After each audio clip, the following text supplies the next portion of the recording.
This morning, we have a new CNN exclusive interview with the Department of Transportation Secretary Pete Buttigieg. Speaking to our own Isaac Dover, Buttigieg is acknowledging some mistakes in his response to the East Palestine, Ohio train disaster, and he admits that he should have gone to the devastated community sooner.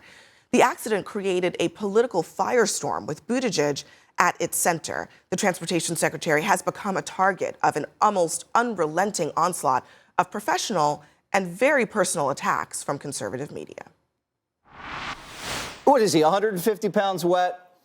Not even a size small construction vest fits this guy. It's draping off of him. He looks like he's wearing a costume. If Pothole Pete seems lazy and out of touch to all of you, that is because it's true. There's never been a cabinet secretary this flamboyantly incompetent and this so obviously uncaring, almost to the point of evil, if we're being honest about it. Buttigieg is now hitting back, telling CNN it's really rich to see some of these folks, the former president, these Fox hosts who are literally lifelong card-carrying members of the East Coast elite who wouldn't know their way around a TJ Maxx if their life depended on it, to be presenting themselves as if they genuinely care about the forgotten middle of the country. You think Tucker Carlson knows the difference between TJ Maxx and Kohl's? CNN's Isaac Dover did that interview and joins us now, and he has the answer to that question. I'm just kidding. I don't know if Tucker Carlson knows his way. Just kidding. But it is significant that he's acknowledging the mistake, but also going on the offense a little bit.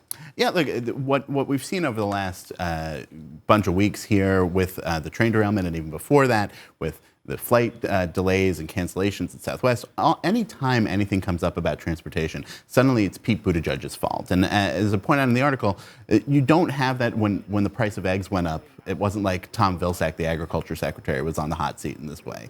Buttigieg obviously ran for president and did pretty well. There's a lot of speculation he'll run for something more in the future.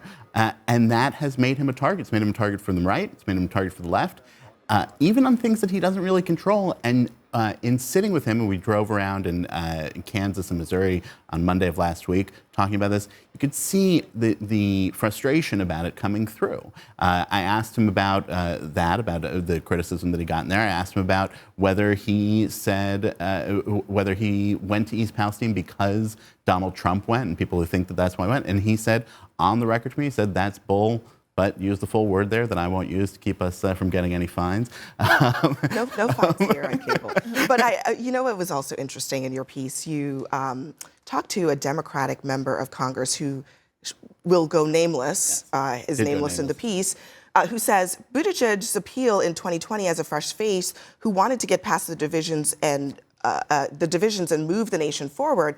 But this person says it's sad to see him become a partisan brawler on Twitter and cable news. He's become the most polarizing member of Biden's cabinet.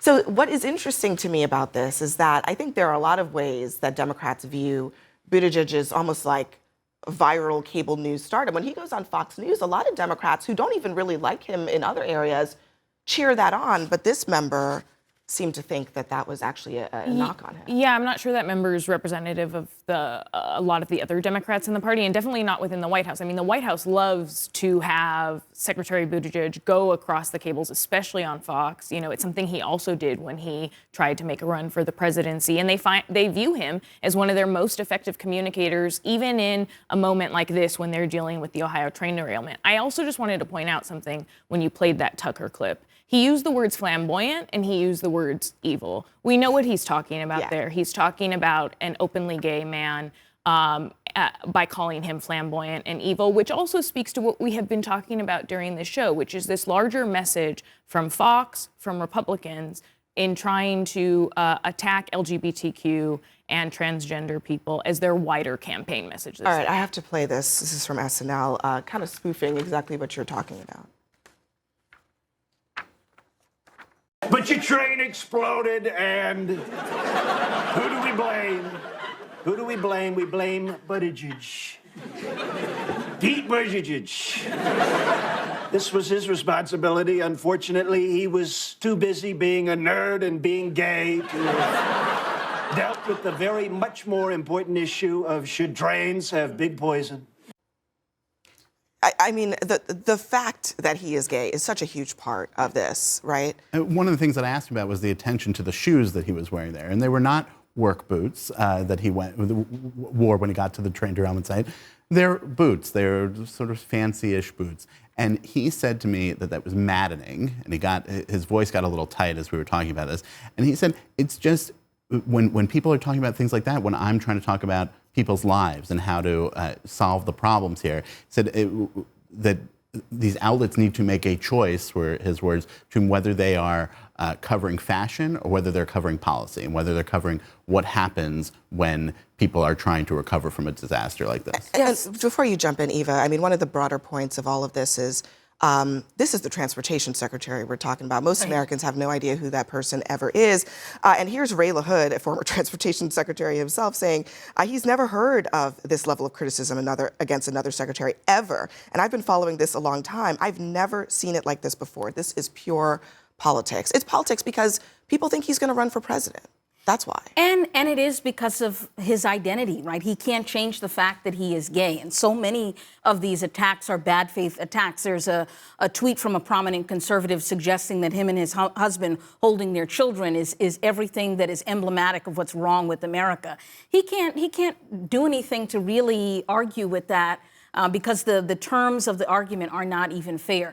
I will say, though, in his interview with you, I think it is good that he is being so publicly contrite and saying, listen, yeah, I did mess up here. And then steering the conversation back to the policy and saying, hey, but now that we have Republicans' attention, let's hold the railroads accountable, something that Republicans in the past have not championed. That's probably the only way forward on an issue like this one. And to be clear, he did acknowledge that it was a misstep, not just on his part, but on the White House's part, to just not see the politics of this one coming when clearly this was getting picked up very heavily by conservative media as a political issue.